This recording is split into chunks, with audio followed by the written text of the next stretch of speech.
podcast é apresentado pelo Tecnoblog.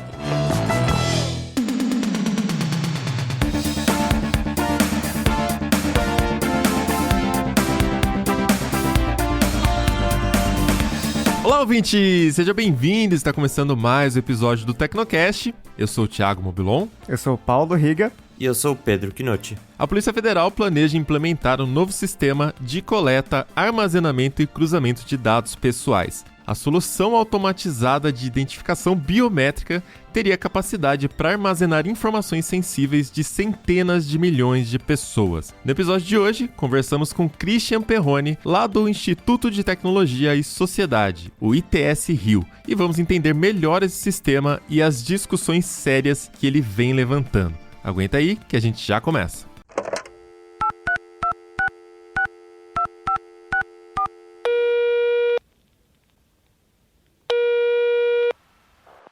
Caixa postal do Tecnocast. Você tem novas mensagens.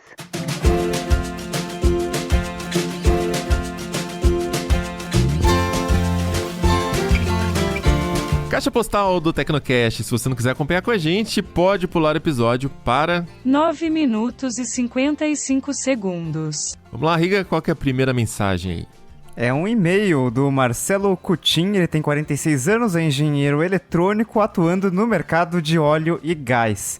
Ele mandou uma DM pro Mobilon no Instagram, aí depois ele mandou um e-mail mais completo, ele disse o seguinte: Olá Mobilon, espero que todos do time Tecnoblog e seus familiares estejam bem. Conforme conversamos pelo Twitter, enquanto eu ouvi o Tecnocast 202 e o Alecrim falava que até o momento o grupo Fleury não havia admitido que foi vítima de ransomware, eu lembrei que recentemente, no fim de junho, eu precisei fazer um exame em uma das unidades deles aqui perto de casa e o sistema estava fora. A pessoa que me atendeu falou com todas as letras para mim que o sistema estava fora porque eles foram hackeados. E essa pessoa não foi a única pessoa lá de dentro que comentou isso comigo. O médico que fez meu exame também falou a mesma coisa.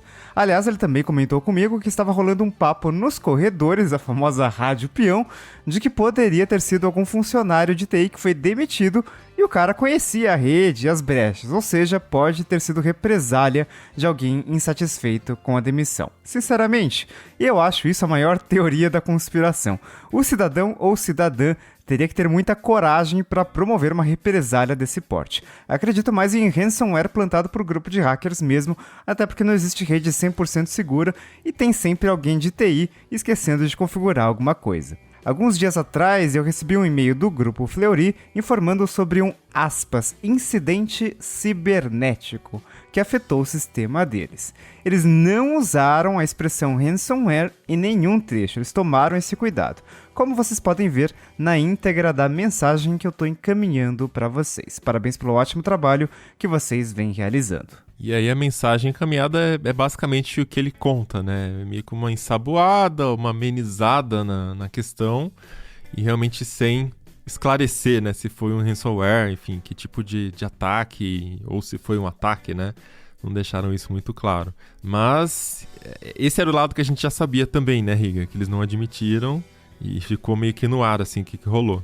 É legal a gente falar com as pessoas, né? Então, os médicos ou o pessoal que atende ali, porque eles sabem do problema de dentro, né?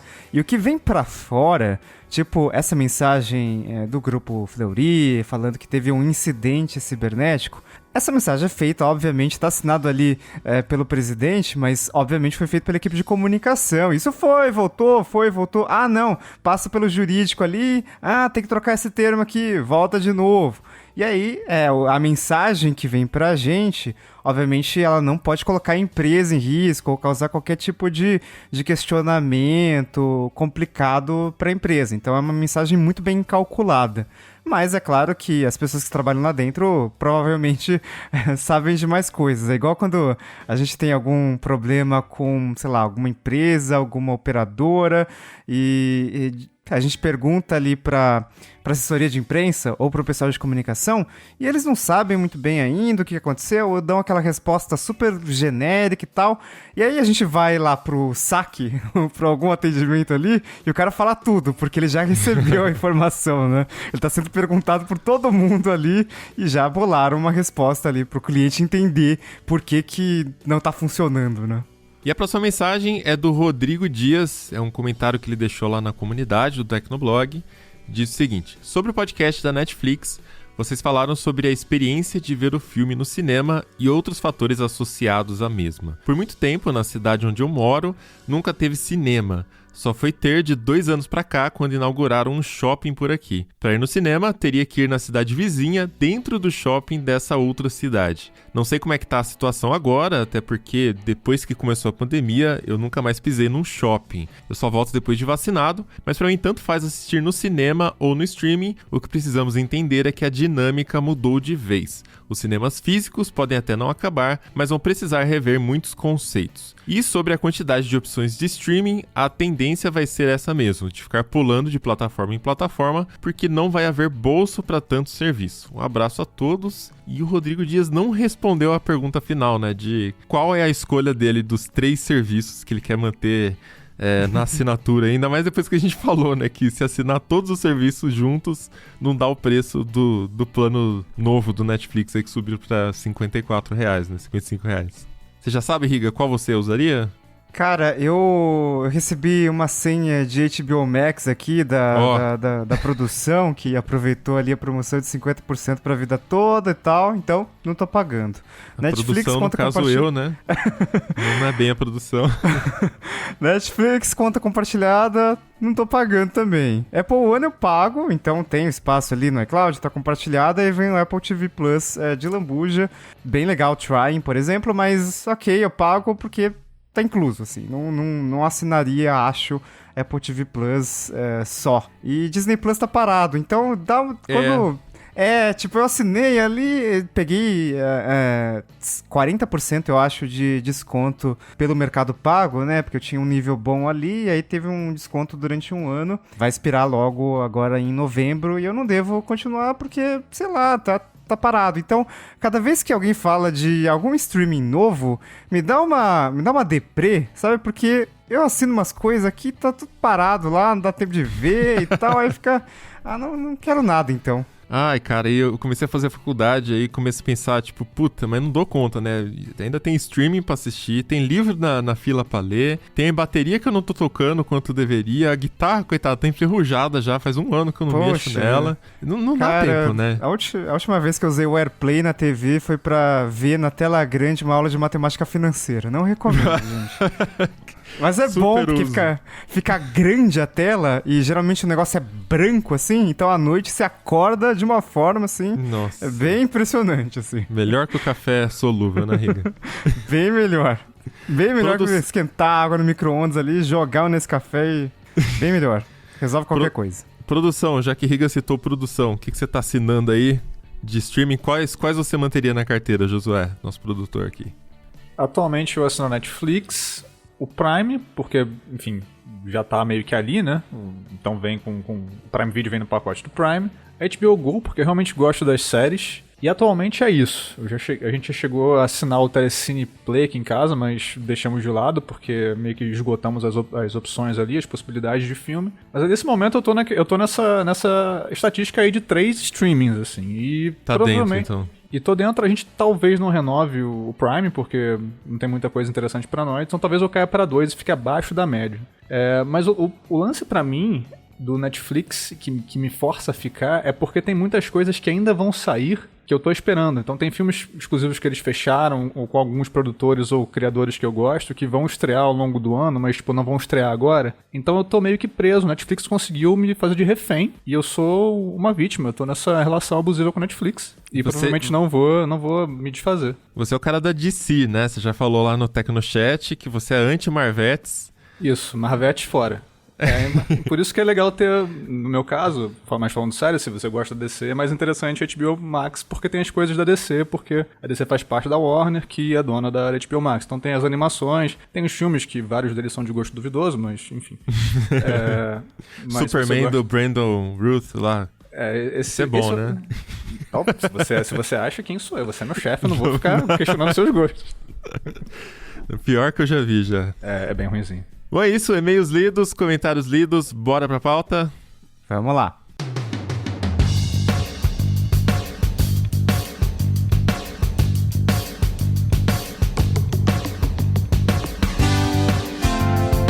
Existem muitos métodos de identificar uma pessoa, né? Pela assinatura, pelas digitais, por imagens, até pelo DNA. Então não faltam formas de provar que você é você. E esse tipo de identificação tem vários usos possíveis, não é de agora que os governos também têm utilizado. Talvez a forma de identificação mais comum utilizada pelo poder público seja a das impressões digitais, que a gente já vê ali associadas às investigações também, né? Graças a seriados, né? Filmes policiais também. E desde o século XVII eram feitos estudos, olha só, sobre os poros das palmas das mãos e dos pés.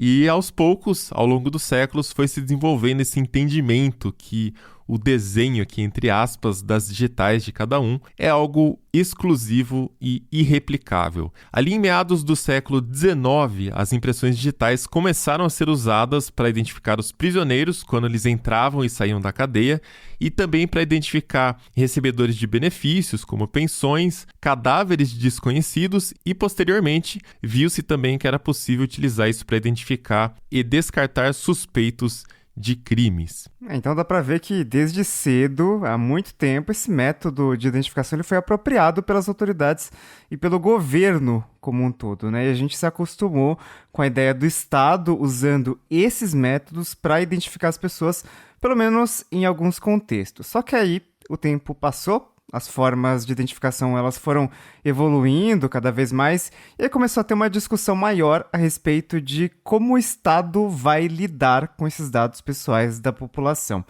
Surgiram perguntas como quem que vai ter acesso a esses dados, como que eles são obtidos, em que contextos eles serão acessados e será que o cidadão não deveria poder dizer algo a respeito?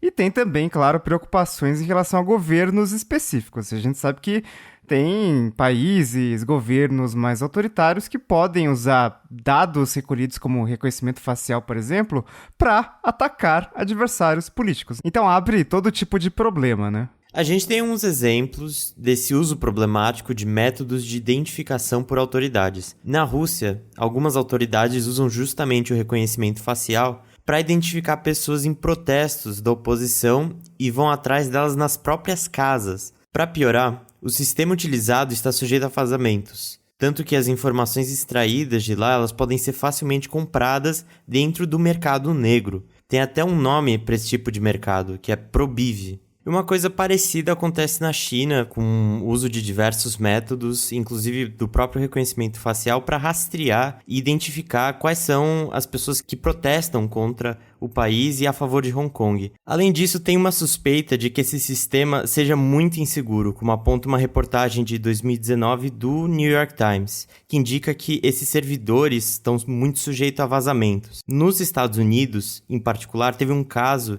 em 2015 de um homem chamado Willie Allen Lynch, que foi preso por vender drogas depois de que um software identificou ele como um provável match. E as autoridades negaram a ele o pedido de ver as próprias imagens, o que por si só é muito questionável. E a gente tá falando de vários casos lá fora, mas aqui no Brasil também isso já aconteceu algumas vezes, né? Teve 2 casos de sistemas de reconhecimento facial apresentando uma falha. O primeiro, um rapaz de 25 anos que tinha deficiência, ele foi confundido com uma pessoa que era procurada por assalto na Bahia. E aí, né, vem a questão policial também, os PMs já chegaram ali com armas, né, já se aproximaram com armas apontadas para ele. E no Rio de Janeiro, esse é até curioso, porque uma mulher foi confundida com uma procurada por homicídio, só que a procurada já estava presa, né? Então, até vem essa questão de, pô, mas tá fazendo reconhecimento errado, né? Porque se a mulher já tá presa, como é que ainda tá no sistema como procurada, né? Então, toda essa questão também do sincronismo dos dados aí. E ao mesmo tempo a gente se acostumou a fornecer dados e até nossa biometria para serviços privados. E aí conta desde a digital para o caixa eletrônico até o desbloqueio do celular por reconhecimento facial, né? Hoje, qualquer coisa é tão simples, né? Você desbloqueia ali com a impressão digital ou com o reconhecimento facial e virou uma coisa do dia a dia. E aí isso gera aquela impressão de que essas tecnologias, elas são meio que inofensivo e quem não deve não teme, e o cidadão de bem tá ok. Oh, só meu que, Deus. Só que esse assunto não é nada simples, né? Então... Não é. A gente vai conversar agora com um cara que ele é advogado, especialista no assunto, né? O Christian Perrone. Ele é consultor de políticas públicas e coordenador da área de Direito e Tecnologia do ITS Rio. Então, bora lá pro papo. Vamos lá.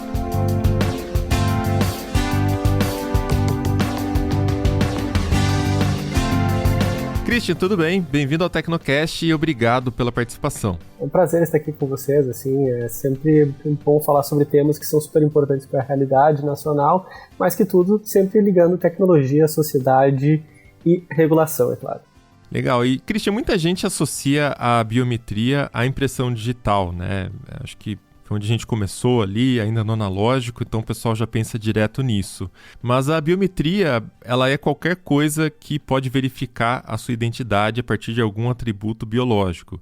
E aí conta a impressão digital, mas também conta o reconhecimento facial, reconhecimento da íris e vários outros métodos. Esse tipo de tecnologia é muito usada no contexto da segurança também, né? Ter dados biométricos ali armazenados pode ser útil na hora de você solucionar algum crime ou identificar algum suspeito, e isso já acontece aqui no Brasil a nível nacional e também estadual. Agora, recentemente, a Polícia Federal anunciou que vai adquirir novas ferramentas de armazenamento e identificação de biometria, e é um projeto chamado de Solução Automatizada de Identificação Biométrica, esse nome comprido, também conhecido como ABIS, na sigla em inglês. Esse anúncio foi recebido com muita preocupação, né? A gente sempre que fala de coleta de dados, levanta aí uma série de questões, né? Como que fica isso? Onde que armazena? Quais são os riscos para a população? Então, para começar essa conversa, eu queria que você explicasse melhor para a gente, né? O que a gente sabe do ABIS até agora e como ele é diferente do sistema que a Polícia Federal já usa hoje em dia. É um prazer conversar com você sobre esse tema. Eu acho que esse é um tema crucial para a gente entender o futuro do Brasil, particularmente do ponto de vista da segurança pública, segurança nacional e da persecução criminal, né? Primeiro, você está super correto, né? Informações biométricas são muito mais do que meras visões dos nossos dedos, das nossas digitais especificamente, né? Eu gosto sempre de dizer para as pessoas que informações biométricas são inclusive o modo como a gente caminha. Se a gente olhar diversos sistemas biométricos no mundo afora, particularmente agora na China, que ficou famoso com as questões de Hong Kong, né, dos protestos de Hong Kong, um dos elementos que foram utilizados é justamente informações biométricas do modo como as pessoas caminham. Então, efetivamente, informações biométricas são muito mais amplas do que as meras digitais que a gente tem. Mas é claro, né, hoje em dia o principal elemento biométrico que está sendo utilizado é a biometria da nossa face, né? Essa discussão inicia com a discussão de reconhecimento facial e o quanto isso está sendo utilizado largamente para diversas questões, desde abrir o nosso celular até a biometria facial, de reconhecimento facial que a gente usa nas ruas, né? Tem uma série de testes ocorrendo no Brasil. Mas então, junta isso com esse novo sistema que a gente está sendo propondo a se estabelecer no Brasil. Por que esse sistema é diferente? Em primeiro lugar, porque ele vai juntar todas essas informações num único local, tá? Esse é o primeiro elemento que se torna mais complexo. E por que isso é um elemento de complexidade? Hoje nós temos todo um sistema de biométrico estadual, de um modo geral, e alguns elementos que são federais, mais ou menos, por exemplo, a nossa identidade do título de eleitor, nossa identidade para o passaporte, mas a verdade é que em si nós temos uma situação bastante dividida dentro do Brasil e fragmentada de onde estão os nossos elementos biométricos, nossos dados biométricos. E isso, por um lado, dificulta o processo de segurança nacional, segurança pública, dificulta o processo de persecução criminal, inclusive, né, da polícia, mas, ao mesmo tempo, ele, de certa forma, gera um certo grau de proteção para os cidadãos, de um modo geral, né? Mais que tudo, porque você não tem um único lugar, com um único elemento, uma única base de dados que pode ser acessada por todos, né? Você não tem um único lugar que pode vazar dados, ou seja, ser uma grande base de dados que pode ser acessada de maneira não autorizada, né? Não estou nem falando de situação de segurança do ponto de vista de um hacker, mas de uma má utilização, ou seja, um órgão público, ou uma pessoa, ou alguém não autorizado ter acesso, e além disso, ele se torna um elemento principal de que você pode vigiar, ou seja, ser utilizado de vigilância, uma forma de monitoramento por um único local a partir de toda essa base de dados. Então esse sistema ele revoluciona nesse aspecto. Ele revoluciona no aspecto de velocidade, no aspecto de volume de informações e no aspecto de, efetivamente, o foco dele ser justamente a biometria. Desse elemento você traz uma série de riscos para o cidadãos que não existiam antes. Claro, ele pode trazer uma série de oportunidades, uma série de facilitações para o sistema de segurança pública, mais que tudo, mas também tem que ser tomado em consideração todos os impactos possíveis, mais que tudo, para a segurança de dados, para a segurança do cidadão, para a segurança relacionada à vigilância. Então, tudo isso é um novo patamar, né? Esse sistema é esse novo grau acima do que nós temos no dia de hoje. Ô, Christian, a gente está gravando esse Tecnocast aqui no começo de agosto e o contrato para aquisição do Abyss, ele foi anunciado aí no começo de julho, né? E 2 semanas depois já tinha um movimento organizado, questionando o sistema, tinha um ofício assinado por várias instituições, inclusive o ITS-Rio, que foi enviado à Autoridade Nacional de Proteção de Dados Pessoais, né, a ANPD, que fiscaliza o cumprimento da LGPD. Você já adiantou um pouco, né, dos possíveis riscos disso, mas eu queria entender quais são as razões aí por trás do envio desse ofício, quais são os pedidos feitos para a ANPD e como que eles podem atuar nesse caso, né? Acho que envolve muito dados pessoais, dados biométricos, mas também envolve segurança e aí fica naquela coisa, como que fica isso no cumprimento da lei, né? Vamos entender 3 coisas aqui, na realidade, né? Primeiro, é que existe uma comunidade que está sendo formada há muitos anos justamente para discutir a questão de direitos digitais e, mais que tudo, para discutir também essa questão de proteção de dados pessoais. Então, essa velocidade existe justamente pela já o histórico de preocupação com o uso de nossos dados e também com a possibilidade de serem utilizados de uma maneira não exatamente da melhor forma possível, vamos colocar dessa forma bem diplomática, assim, né? E dos possíveis riscos que podem existir. Então, esse é o primeiro ponto, essa velocidade advém desse aspecto. Mas um aspecto principal aqui é que esses dados biométricos, eles não são qualquer dados pessoais. Se fossem dados pessoais, já teria que ter um grau de proteção interessante. Mas eles são dados pessoais sensíveis. E dentre os dados pessoais sensíveis, eles são desses dados pessoais sensíveis que têm um grau especial. Por quê? Porque, imagina, quando vaza um dado pessoal, tá? Por exemplo, no sentido de incidente de segurança, isso que aconteceram vários aqui no Brasil nesses últimos anos, né? Vazando 220 milhões de CPF de pessoas vivas ou mortas, por exemplo, né?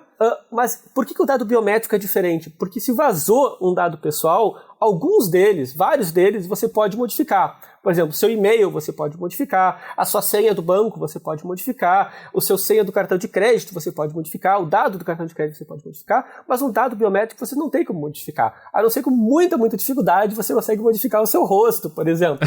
Mas só com cirurgias plásticas muito grandes. E isso não é um comum para as pessoas. Então, vamos chamar o Nicolas Cage e o John Travolta aí pra gente fazer a ultra face, né? Quem sabe desse jeito. Talvez desse jeito você consegue, né? Mas é muito difícil da gente conseguir fazer essa modificação, né? Então, todos os dados pessoais eles têm que ser tratados com esse cuidado especificamente, né? E você comprar um instrumento, um mecanismo, né, justamente para focar em esse tipo de dados pessoais, ele já gera um red flag, né, uma bandeira, uma coisa para você chamar a atenção para a gente. Mas a segunda questão, talvez seja mais importante, é que esse banco de dados ele pode ser utilizado por uma série de fins, né? Não é somente para a segurança pública e nem somente para questões que tenham interesse público por detrás, né? Depois que você constituir esse banco de dados, você tem que ter um controle muito grande de governança desse banco de dados. E hoje em dia, no Brasil, como está estruturado, ele deveria vir previamente, o que hoje não necessariamente existe, tanto do ponto de vista de que a nossa LGPD ela obriga que os órgãos façam essa estruturação, mas ainda nós temos um processo muito grande de todos os órgãos públicos efetivamente ficarem adequados a essa lei de proteção de dados, como certas áreas, como, por exemplo, segurança pública, segurança nacional e persecução penal, a LGPD manda para uma outra lei. E essa lei ainda agora está em anteprojeto. Então, ainda você não tem um projeto que vai governar como esse tipo de dado vai poder ser utilizado para segurança pública, para segurança nacional. Então, você tem uma lacuna legislativa ainda que torna tudo um pouco ainda mais complexo ainda de estruturar. E o terceiro ponto que eu gostaria de chamar a atenção é que justamente existe um histórico no Brasil nesses últimos meses e os últimos anos, na realidade, em que existe uma escalada de utilização de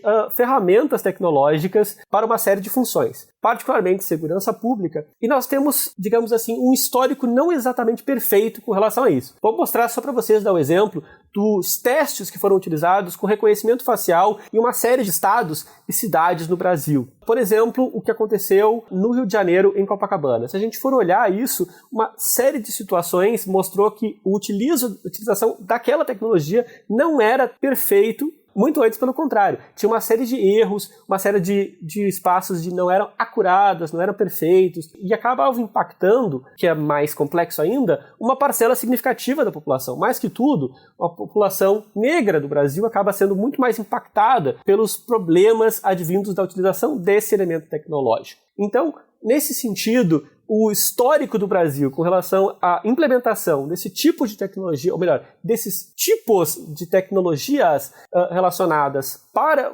a segurança pública, não é dos melhores. Então já nos traz uma terceira situação de complexidade aí e nos chama a atenção. Então os pedidos que vão para a ANPD é justamente para que ela leve em consideração tudo isso e verifique se estão postas os elementos necessários para você efetivamente ter um uso responsável e saudável desse tipo de tecnologia.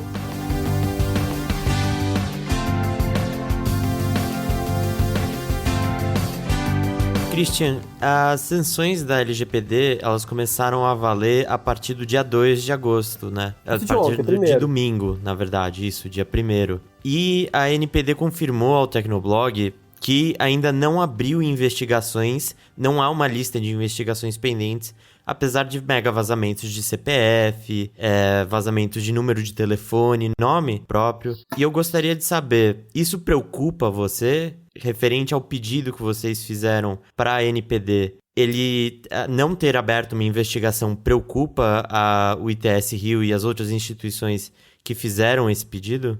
Acho que a gente tem que entender e colocar isso dentro de uma perspectiva, né?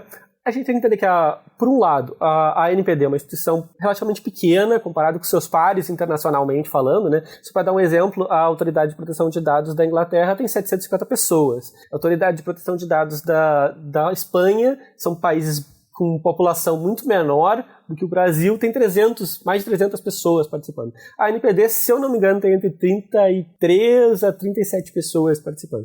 Então a gente entende que, obviamente, ela é uma instituição menor, ela é uma instituição que foi formada efetivamente dia 5 de novembro, então a gente entende que ainda está no processo de se estruturar. E a entrada em vigor das sanções foi só no dia 1º de agosto, como você muito bem colocou. Então, a gente entende que não ter aberto nenhuma investigação antes faz parte do processo de estruturação da empresa. É um pouco preocupante, claro, porque o Brasil precisa que a autoridade atue de maneira efetiva, atue de maneira eficaz também, né?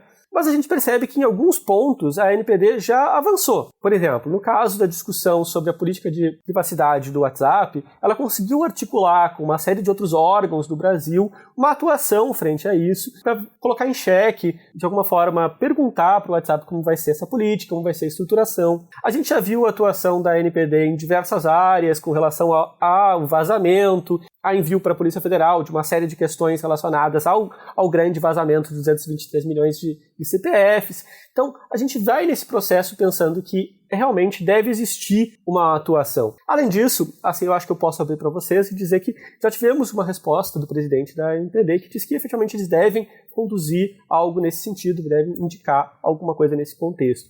Então, a verdade é que, por mais que seja um ponto de preocupação, efetivamente, que ela ainda não abriu nenhuma investigação, a gente deve dar um voto de confiança no sentido de que essa autoridade, esse órgão público que está no processo de estruturação, deve atuar e deve pensar de maneira positiva para salvaguardar os direitos que estão sobre o seu mandato aí.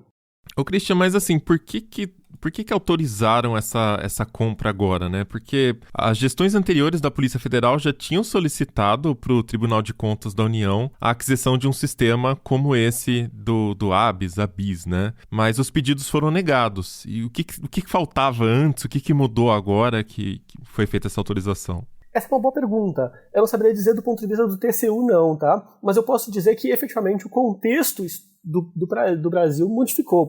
Não só do Brasil, na verdade, o contexto internacional se modificou, né? Nós estamos, efetivamente, vivendo cada vez mais em um espaço digital, nós estamos cada vez mais convivendo com tecnologias.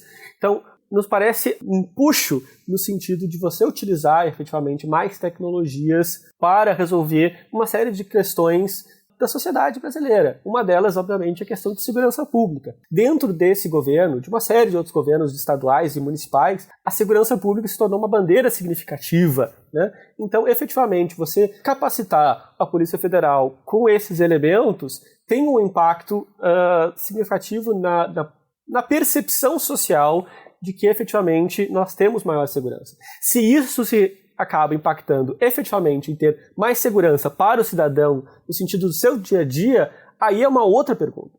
Existe a possibilidade, e é isso que a gente está atuando nesse sentido, existe a possibilidade de ter um risco cada vez maior para o cidadão nesse sentido. Então, a gente tem que entender que existe a necessidade desse equilíbrio aí a ser pensado. Mas a gente não pode esquecer o contexto em que a gente está vivendo, em que efetivamente temos muitas tecnologias impactando no nosso dia a dia e cada vez, por um lado, facilitando e, por outro lado, tendo esses outros bastante riscos que a gente percebe aí.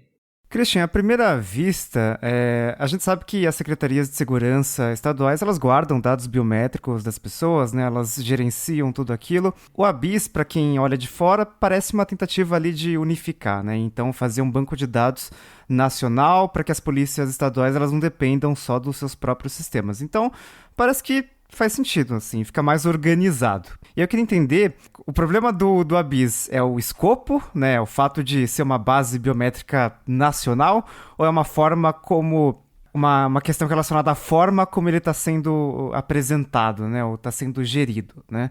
Quer dizer, tem como corrigir essas questões antes da implementação do sistema?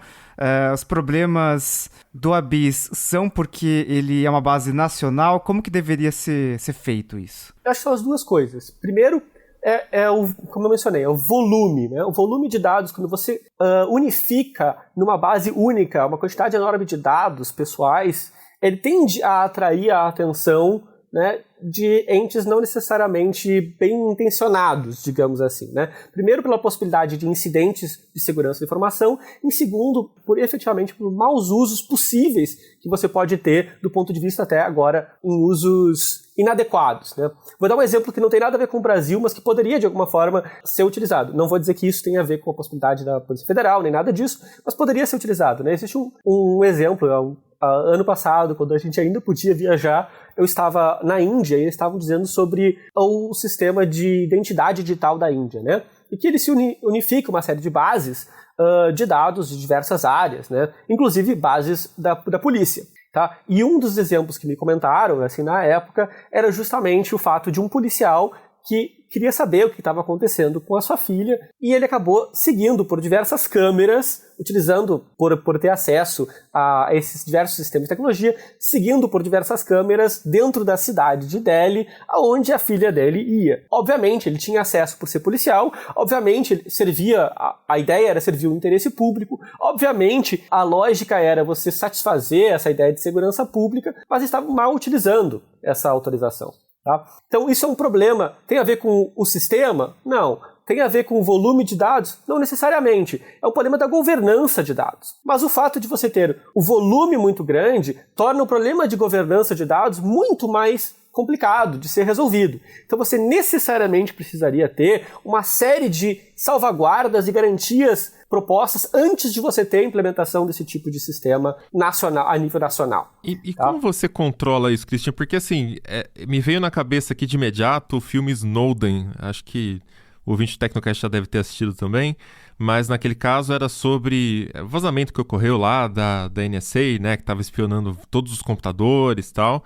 Não era um sistema de fato de vigilância, né, mas era um acesso indevido também. E aí como é que você controla? Porque até esses vazamentos recentes que a gente teve de CPFs, né, o sentimento da audiência do Tecnoblog, do ouvinte do Tecnocast, foi muito de, caramba, vazou todo mundo já, não tem mais o que vazar, então sai um vazamento de dados CPF, vazaram mais 200 milhões de dados aí de CPF, mas já tá vazado, o que vazou? Não tem mais o que vazar, né? Então eu sei que tem esse sentimento que não é completamente real, a gente não sabe quantos ali são de fato CPFs ativos, né? Tem várias questões também, mas nessa parte da vigilância, uma vez que você implementa e você você precisa que os agentes de segurança tenham acesso ao sistema, ok, né? No caso da BIS, por exemplo, além da licença de software, né, eles estão adquirindo todo um conjunto de equipamentos com estação de cadastramento, estação forense, dispositivos móveis de coleta, inclusive,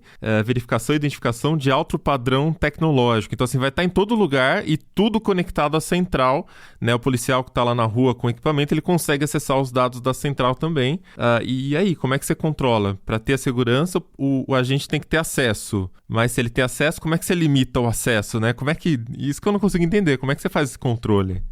Sempre quando você exponencializa esses acessos, né, a quantidade de acessos, você torna mais difícil de você controlar. Mas existe a possibilidade de você fazer uma série de elementos de salvaguardas e garantias que diminuem a possibilidade de risco. Por exemplo, tá? Se você centralizar no único servidor toda essa base de dados, você cria uma série de vulnerabilidades para aquele servidor. Se você estruturar esse mecanismo dividindo a quantidade de dados de uma série de servidores, você já diminui esse risco específico. Tá? Se você colocar que você tem que justificar cada acesso que você tem, colocar, por exemplo, um log de acesso, você já diminui aquela possibilidade daquele policial tipo indiano que eu mencionei, que eu quero acessar, ver o que minha filha está fazendo, né, quais isso. Porque você vai saber que quem vai ter aquele acesso vai ser a pessoa XYZ, que acessou na hora XYZ, para fazer o que? Tal coisa. Quando você conecta isso a um caso, conecta isso a uma situação. Tá? Então, quando você tem uma série de elementos tecnológicos, uma série de elementos administrativos, tá? E uma legislação por detrás, você cria um mecanismo de governança em que você previamente diminui os riscos, em segundo momento, você diminui a possibilidade de acessos indevidos por externo. E em terceiro momento, você diminui os incentivos e as possibilidades de você ter acessos indevidos internamente. Isso você tem uma possibilidade de ter um sistema que funciona de uma maneira muito melhor, muito mais acessível, muito mais responsável com relação a acessos indevidos e possibilidade de riscos para direitos dos cidadãos, dos indivíduos de modo geral. E só para o ouvinte entender o tamanho do projeto, né? A solução ela está projetada para armazenar em 48 meses dados de 50,2 milhões de pessoas, com a possibilidade de expandir isso para até 200 milhões de indivíduos. Então, praticamente o país inteiro aí, né? Por muito pouco não chega em todo mundo. E é um sistema que ele vai cruzar dados de impressão digital, reconhecimento facial, todo o seu cadastro, né, de informações e de documentos e tal. Então, basicamente, aquele caso do policial indiano, se fosse feito da forma que o Christian está sugerindo, de ter um login e fica um log armazenado, basicamente a gente consegue saber quem o policial estava vigiando pela câmera, porque foi reconhecido facilmente e aí cruzou essa informação da pessoa que ele estava observando na câmera com o banco de dados, né? Então, esse nível de precisão aí que daria para ter num log. E, obviamente, algum sistema para ficar computando esses acessos e tentar identificar quais acessos não fazem sentido, né? Porque não dá para ter alguém auditando manualmente todos os acessos também. Mas deixa eu explicar para vocês. Vocês imaginam, hoje em dia, tá? A gente está acostumado a imaginar a nossa realidade. A gente vai, caminha na rua, a gente vai no shopping, etc. A gente não imagina, nunca pensa que alguém pode saber tudo o que está acontecendo na nossa vida, entendeu? Saber com quem a gente está saindo, aonde a gente foi, qual é o restaurante, o que a gente comeu. Se você tem reconhecimento facial e reconhecimentos biométricos que se cruzam em todos esses contextos, tá? Então você simplesmente não tem mais uma vida privada. Tudo que ocorrer no mundo externo, às nossas quatro paredes das nossas casas, vão poder ser mapeados, ser analisados e verificados. Então imagina, eu sempre gosto dessa brincadeira, sabe? Aqueles 13 anos que a gente foi lá e deu um beijo na menina, no menino na esquina da nossa casa. Isso pode ser marcado, estabelecido, e não só marcado no sentido de ter um vídeo, mas ter um vídeo que tem o teu nomezinho, o teu CPF, de onde você vai e de onde você tem. Então, esse contexto de universo distópico é o que pode acontecer. Não é o que esse sistema promete, tá? Esse sistema é um passo antes a isso. Mas, efetivamente, ele é um passo prévio para você ter essa situação. E você foi otimista até, né? Porque você falou fora de casa, mas dentro de casa também a gente tem muitas informações de TV que tá, né? A própria fabricante falou, não conversem na frente da TV informações privadas, que a TV tá te ouvindo, né? Câmera de segurança hackeada, roteador hackeado, então assim, fora de casa é pra ser otimista hoje em dia.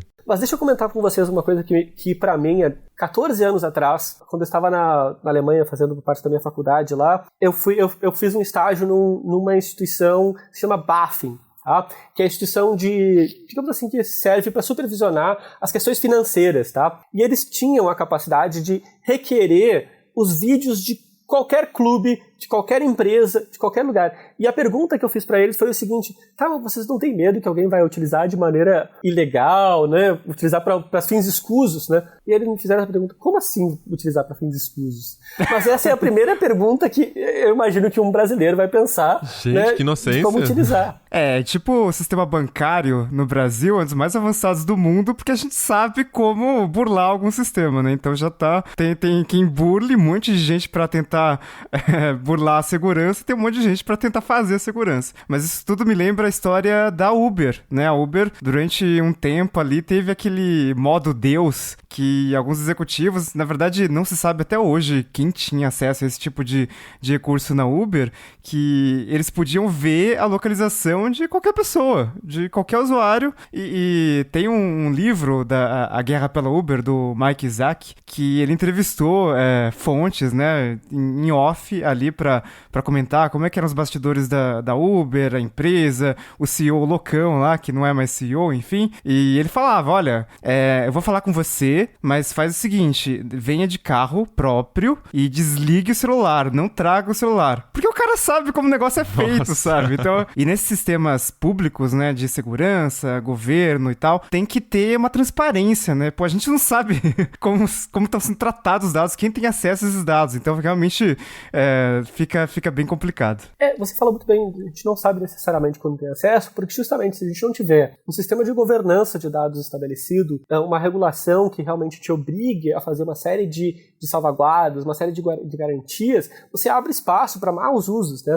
E eu gosto sempre de mencionar um mau uso possível, porque as pessoas não se dão conta. Do ponto de vista dos policiais, claro, a gente imagina que eles são pessoas responsáveis, a gente imagina que podem efetivamente estão atingindo o interesse público, mas imagina se uma pessoa que não é autorizada, que não é um policial, digamos assim, uma milícia, tem acesso a esse mesmo banco de dados e utiliza contra os policiais. Tá? A gente sempre diz isso com relação ao reconhecimento facial. Imagina se o reconhecimento facial está sendo colocado supostamente para gerar segurança, ele acaba sendo, vamos colocar uma palavra em termos ruins, assim, hackeado, sendo mal utilizado pelo outro lado, pelo lado que você não quer que utilize, né? E começa aí realmente a entender, saber todos os passos dos policiais da cidade, saber todos os passos das pessoas que deveriam estar nos cuidando. Então eles se colocam numa posição de vulnerabilidade. A gente tem que entender que segurança pública e a utilização desse tipo de banco de dados, desses bancos de dados biométricos, eles têm que ser muito bem estabelecidos, ser muito bem pensados, porque quando mal utilizados, ele pode ter um impacto muito grande, particularmente para os indivíduos, mas também para a própria instituição do Estado, para os próprios entes dos policiais, as próprias entes de segurança pública. Se não estiverem bem estabelecidos, os nossos dados, podem ser mal utilizados. Inclusive, os dados dos agentes públicos que deveriam estar por trás, que deveriam, de certa forma, ser as pessoas que estão resguardando os interesses públicos ali presentes. Christian, te preocupa o fato de que a IFIS, ou IFIS, não sei, né, do mesmo jeito que se fala BIS ou ABIS, oferece esse sistema para outros países da América Latina, inclusive para Nicarágua, que, como a gente sabe, que é um país onde a liberdade de expressão é restrita e cada vez mais está em perigo. Alguns países fora do Brasil, como você mesmo citou, a China usou biometria para identificar manifestantes de Hong Kong. A Rússia usa para saber um pouco mais sobre a vida dos cidadãos. Te preocupa o fato de que a mesma empresa que oferece esse sistema para a Polícia Federal oferece para outros países da América Latina e para ditaduras? A gente tem que entender que o contexto de dificuldades com segurança pública e de busca de soluções tecnológicas não era meramente algo só brasileiro, né? É certamente um contexto que existe no mundo inteiro. Então, é claro que as empresas que estão atuando nesse mercado, eles vão atuar em outros mercados. E digamos assim, o fato de alguns outros países, particularmente países que talvez não sejam considerados democráticos ou que talvez sejam até considerados autoritários, estejam utilizando, só é um indicativo de que a gente tem que tomar mais cuidado ainda no modo como a gente vai escolher que tipo de sistema a gente vai comprar, ponto 1, e segundo, da governança do uso desses sistemas, né? Porque já é um indicativo que ele pode vir a ser utilizado de uma maneira que não necessariamente é a melhor maneira democrática, que não necessariamente protege a maior parte dos direitos dos nossos cidadãos e direitos humanos, direitos fundamentais, direitos presentes na nossa Constituição aí. Então, e particularmente os direitos de proteção de dados, mais que tudo. Então é só um indicativo. Não necessariamente quer dizer que a empresa vende para um país supostamente considerado autoritário, é que necessariamente é uma ferramenta autoritária. Claro, essa ferramenta pode ser organizada e estruturada talvez de uma forma que funcione bem de uma maneira democrática, institucionalizada. Mas é claro, sem uma análise, sem uma transparência clara, sem uma análise de quais são os critérios efetivamente que devem ser utilizados, particularmente critérios relacionados à proteção de dados, é muito difícil da gente poder dizer que essa vai ser uma boa compra. O que eu quero dizer é que antes da compra de qualquer equipamento nesse sentido, antes da estruturação desse conceito de você ter que ter esse equipamento, a gente precisa ter uma discussão democrática, aberta, para a gente estabelecer padrões claros, para a gente ter uma regulação institucional que efetivamente seja pensada primeiro para a proteção de direitos e de alguma forma, segundo, para como a gente vai, digamos assim, para a efetividade que possa existir dessa ferramenta, né? Eu acho que a dificuldade, às vezes, é porque existe um sentimento, né, um pouco errôneo na questão da privacidade, que é o famoso quem não deve não teme, né? Aquela coisa de eu não faço nada de errado, então qual é o problema de uma câmera estar vendo eu levar meu filho na escola, né? E isso que é o mais difícil, né, de fazer as pessoas entenderem, porque assim, uma geração que nasce e cresce num ambiente, o Brasil não é o mais exemplar, né, mas vamos dizer, num ambiente que a gente não está sofrendo com vigilância, com perseguição política, né, tem excessos, óbvio, mas, né, de exemplos que a gente pode procurar mundo afora, o Brasil não é dos piores. Essa sociedade não está muito habituada ainda, ela não sabe, né, os riscos envolvidos nesse tipo de vigilância, o que pode dar errado, quanto pode dar errado, e é o que a gente sempre repete aqui no Tecnocast, que essa questão de privacidade, ela não é um problema até que ela se torna um problema. E aí você não tem como voltar mais atrás, né? Então a questão do CPF vazou. E aí o que você faz agora? Sente e chora, sabe? Não tem mais o que fazer, a não ser esperar que o governo troque o sistema, troque o CPF, crie um novo documento, enfim. Enquanto isso, os estabelecimentos que continuam pedindo CPF, seu CPF tá lá na internet, que um criminoso que quiser vai conseguir pegar e usar. Então, assim, como que a gente deixa isso mais claro pro cidadão, principalmente pro cidadão comum, tá mais preocupado em conseguir chegar no final do mês com salário mínimo, né? Como que a gente torna isso uma questão popular, assim, onde que a gente pega, né, para a população entender? Você está muito certo que existe essa percepção da sociedade de quem não deve não teme, que não, sabe, assim, que eu efetivamente não tem porquê eu não mostrar a minha vida, porque efetivamente não tem nada para esconder, né? Existe muito dessa percepção. Essa percepção não se dá conta das consequências que existem de a pessoa saber tanto sobre a gente. Primeiro, pelo ponto de vista de que somente do impacto do modo de vida que a gente tem, né? Como eu estava falando para vocês antes, eu falei da questão do beijo no menino, na menina na esquina ali dos 13 anos. Se a gente soubesse que tem uma câmera ali que está sempre nos vigiando e consegue saber o nome daquela pessoa, será que a gente agiria dessa mesma forma? Será que a gente agiria com essa liberdade de experimentação, de tentar entender como é que é a minha vida, como é que é a minha pessoa, como é que a minha personalidade vai se desenvolver?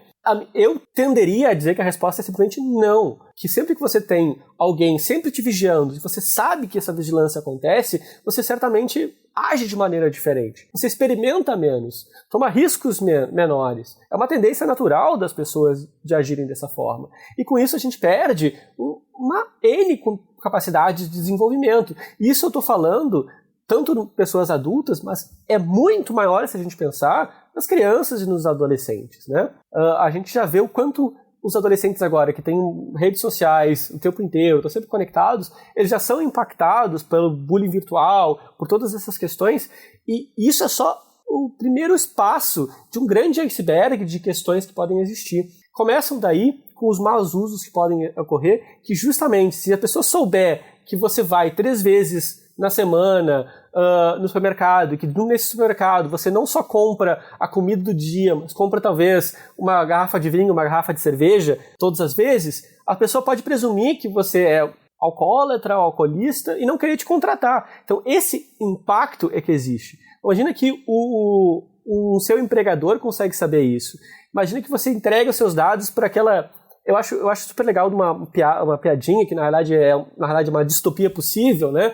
Existe um bar em Cambridge que eu ia lá em 2011, para vocês terem uma ideia, e ele dizia assim, olha, se você entregar os seus dados, se você me der seu nome, onde você mora, qual é o seu número de telefone, você ganha 25% de desconto. Pô, qual é o estudante que está sem dinheiro que não vai entregar os seus dados?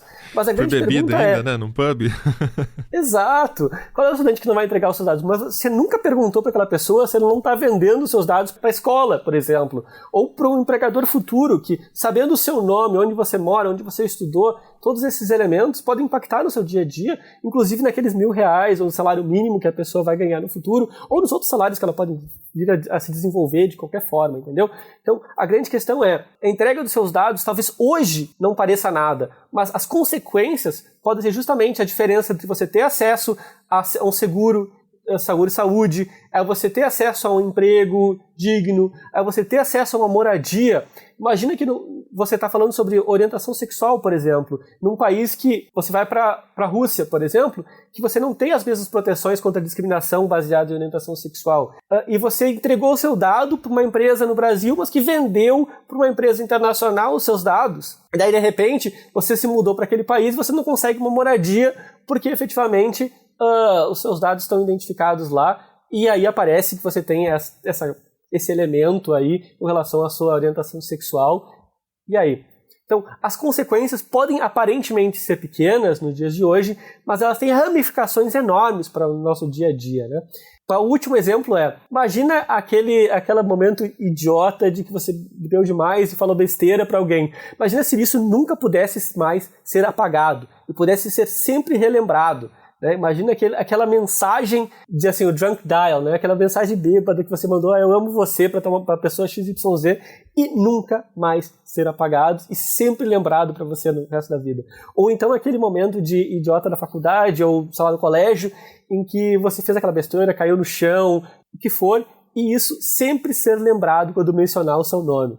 Né? Então, essas são as situações que a gente está falando aqui quando a gente fala em proteção de dados pessoais. Daqui 20 anos o Google Photos está te mandando lembranças de 20 anos atrás e é você na esquina beijando a menininha para uma câmera de segurança, né? Basicamente isso. Mas estou pensando até na questão do log, né? Que você falou, se não tiver um log de acessos, a quantidade de problemas não é só, tipo, o policial que estava observando a filha dele.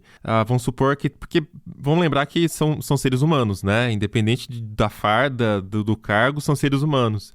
Então, sei lá, o policial pode ter algum problema de ciúme com alguém, e aí ele captura um vídeo e espalha esse vídeo no WhatsApp, sabe? E aí isso pode causar diversos danos na imagem da pessoa, né? Qualquer coisa que ela estivesse fazendo ali, que não é nada demais, é a vida pessoal dela, né? Perder emprego, né? Enfim, sei lá, você tá no local, no horário de trabalho, enfim, e aí o policial vai lá e pega isso e por uma vingança, enfim, sei lá. São tantas possibilidades, né? A gente tá pensando em umas coisas até pequenas aqui, mas sim, assim, afeta tudo, né? E sem um log, que seria o mínimo, né? Saber quem espalhou aquele vídeo, como é que você descobre, né? Pelo WhatsApp você não vai saber quem que mandou o vídeo primeiro, não tem como. E seria pelo sistema, quem acessou aquele vídeo, né? Fica bem difícil saber se não tiver, no mínimo, um log de acessos, né? Christian, a gente entendeu aí os grandes problemas do ABIS, a questão da governança, que é sempre bastante complicada, né? Quem que vai mexer nesse negócio, né? E eu queria entender, se você estudou, tem algum país com um sistema semelhante, talvez, que tem uma governança, que funciona, que usa isso de forma responsável? Tem algum caso em que o Brasil, a Polícia Federal Brasileira, poderia se espelhar, talvez? A maior parte dos países mais maduros em questões de proteção de dados tendem a fugir da ideia de ter elementos centrais, né? Bases de dados centrais, ainda mais com relação a dados sensíveis. Então, a tendência é você não encontrar um grande elemento. O que nós temos, por exemplo, são países que realmente sabem utilizar dados de uma maneira mais responsável. E aí eu posso citar, por exemplo, o elemento da Estônia. Ele tem uma série de serviços públicos que são interligados e que tem uma série de bases de dados muito bem estruturadas para que você, por exemplo, não precise dar o seu CPF para 400 diferentes lugares diferentes em cada órgão público, sempre que você quer ter acesso a um determinado serviço digital. Então eu diria que a Estônia é um bom elemento para você se olhar, não necessariamente na questão de utilização de um banco de dados biométricos, mas sim para a utilização de dados e dados pessoais e dados públicos de uma maneira responsável, de uma maneira que seja pensada justamente para dar vazão aos direitos dos cidadãos, mais que tudo, e também tornar isso possível, interoperável e aceito, e para justamente os serviços públicos serem muito bem prestados. Então, talvez um norte no Brasil para guiar como deve ser a governança de dados no sentido geral, seja talvez a Estônia. É curioso, Christian, porque a Estônia também é um modelo para a lei das fake news, né? E de proteção à desinformação. A legislação brasileira, ela tenta, na criação do PL das fake news, ela se espelha um pouco na Estônia, ou tenta. Mas o comentário que eu queria fazer é o seguinte: nesse ofício que a OAB do Rio e o ITS Rio protocolaram para a NPD, vocês pedem que a autoridade, na verdade, tome as medidas cabíveis. Muitas vezes, quando a gente fornece um dado para uma empresa privada, e esse é um exemplo que poderia ser diferente, porque tem vários, a gente acaba recebendo e-mails de marketing, ações de marketing, que não são exatamente a finalidade daquele dado. O que falta para a BIS entrar em inconformidade com a LGPD? É necessário suspensão total do serviço? Quais são as medidas cabíveis que a NPD deve tomar? Para responder a tua pergunta, efetivamente, começa que não é só uma questão de estar de acordo com a LGPD. Existe uma questão muito estrutural dentro do próprio governo do Brasil. Nós precisamos primeiro ter uma regulação que estabeleça os critérios e as balizas para você utilizar dados pessoais para segurança pública, para a segurança nacional e para a persecução criminal. Eu acho que esse é um passo inicial extremamente relevante para a gente efetivamente poder aí definir os critérios necessários para aí implementar essa ou outras soluções tecnológicas nesse sentido, tá? Mas respondendo efetivamente o que a NPD pode atuar, primeiro que a NPD ela tem uma série de capacidades para atuar nesse sentido, né? Primeiro ela tem que revisar esse processo no sentido de entender quais são os elementos aí que estão presentes de proteção de dados pessoais. Será que os elementos estão aí presentes que realmente facultam a proteção dos dados sensíveis do cidadão? E aí eu começo com um elemento aqui básico que a NPD vai ter que revisar, né? Que é, se são dados sensíveis, então tem que ter ou uma lei ou uma regulamentação prévia que estabeleça quando você pode utilizar esses dados, quais são os critérios que vão ser utilizados e quais são as garantias que estão ali presentes. Será que essa lei está existente no sentido nacional e que efetivamente permita a utilização e a criação desse banco de dados e o futuro tratamento desses dados pela Polícia Federal? Essa é a primeira questão que está ali presente, né? E se existe isso dentro da própria Polícia Federal e dentro desse mecanismo, ele está pensado justamente para ter esse equilíbrio de proteção dos dados pessoais, assim como torna efetivos esses interesses públicos, né, de ter essa base de dados biométrica estabelecida, né? Então, a NPD ela tem que primeiro, antes de tudo, revisar a estrutura do pedido, onde ela está colocada, se a própria Polícia Federal, quando implementar esse sistema, realmente tomou em consideração todas as salvaguardas, as garantias necessárias. Lembrando, gente, a gente não está falando de qualquer dado pessoal, a gente está falando de dados pessoais sensíveis, mas mais que tudo, dados pessoais sensíveis biométricos, que a gente não tem como mudar e que realmente são dados específicos da nossa identidade, que nos indicam como pessoa, né? E que permitem a gente realmente identificar de uma maneira definitiva quem é essa pessoa. É quase como a gente dizer que a gente está entregando o nosso DNA de alguma forma, né? E para ser utilizado, para ser criado uma série de bases de dados que você vai cruzar informações. Então, a NPD tem que atuar de maneira prévia e de maneira de verificação, de fiscalização, tanto do organismo quanto do sistema, né? Então, é uma ação que a gente gostaria que fosse bem mais ampla e efetiva nesse contexto. E claro, como eu disse, é importante o governo, na realidade não o governo somente especificamente, mas o Estado brasileiro modificar suas leis, ou melhor, estabelecer dentro do seu sistema regulatório, normativo de um modo geral, também as proteções e salvaguardas necessárias para utilizar dados pessoais, particularmente dados pessoais sensíveis nesse caso, de uma maneira saudável, inclusive para fins de segurança pública, de segurança nacional e persecução criminal. Então é isso, vamos chegando ao final de mais um episódio do Tecnocast. E conta pra gente suas preocupações, né, com segurança, vigilância, esse cruzamento de dados aí, né, Paulo Riga? Quem não deve, não teme? Como é que é isso? O cidadão de bem deve temer o uso de dados biométricos, será? Manda pra gente ter os comentários aí na comunidade.tecnoblog.net ou comentar lá no sem Twitter xingar, também. Sem xingar, tá? Não, na paz, né? Ou marca o Tecnocast lá no Twitter, @Tecnocast, #Tecnocast. Se quiser continuar o papo com a gente nas redes sociais, eu sou @Mobilon. @Paulo Riga. @Kinote_Pedro. Kinote, pra quem não sabe, é Knoth, né, Pedro?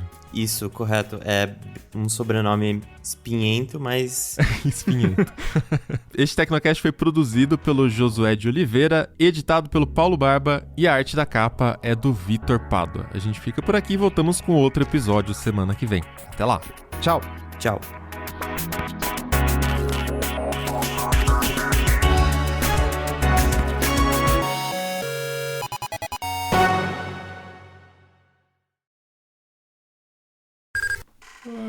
Pensando na minha jantinha, com fome. Tomar uma sopinha depois dessa vacina aí, acho que vai ser bom. Um caldo com pãozinho assim, ó.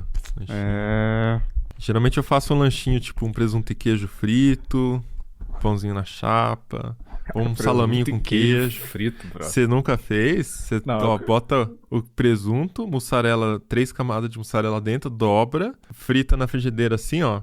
Dos dois lados, fogo alto pra ficar bem tostadinho, bota no meio do pão, fecha com maionese, e aí você dá aquela prensada no pão na frigideira pra ele ficar casquinha, e come com ketchup e sopa, fica, ó. Nossa, 10. que fome, mano! 10. Come com ketchup e sopa. Sopa, o caldo. Você nunca comeu, cara? Eu achei que fosse para aí. O que me tá me escandalizando é a sopa. Então você pega isso tudo, esse balde de calorias e come com uma canja. Olá, ouvinte! Seja bem-vindo! Está começando mais um episódio do Tecnocast. Eu sou o Thiago Mobilon. Eu sou o Paulo Riga. Eu sou o Pedro Kinote. Você tem que finalizar. E eu sou o Pedro Kinote. Ah, tá, ok. Pode falar. Ah, tá. Você quer que fale de novo? Não. Eu falo... E eu sou o Pedro Kinote. Você fez de novo. Você fez igual. O quê? Não, mas é o tom? O tom de finalizar é o último. Tá. É tipo assim, e eu sou o Pedro. Yeah, ok. E eu sou o Pedro Kinote. Você fez igual. Tá bom. Tá bom. Acho que não é tão importante. Sabe o que é? A hora que você fala, só pra você entender. Quando você fala Kinote, você tá subindo. Kinote, Kinote. Verdade, eu tenho que... descer. Tá. Vamos de novo, vá. Eu sou o Thiago Mobilon. Eu sou o Paulo Riga. E eu sou o Pedro Kinote. A gente fica por aqui e voltamos com outro episódio semana que vem. Até lá. Tchau. Dá tchau. Fala tchau. Ah, eu? Né? Tchau. Não, o Mobilon jogou a bola pra mim e eu falei, putz, É que todo mundo fala tchau, é só você falar tchau. Mas do sobrenome. Eu falei, tipo, Não, é editado. Você explicou, seu sobrenome tá certo. Menos essa parte que o Barba vai colocar no final pra zoar todo mundo. Aí azar de ter o Barba como editor aqui, ó. Ele zoa todo mundo. Fala um tchau aí, só fala tchau. Tchau.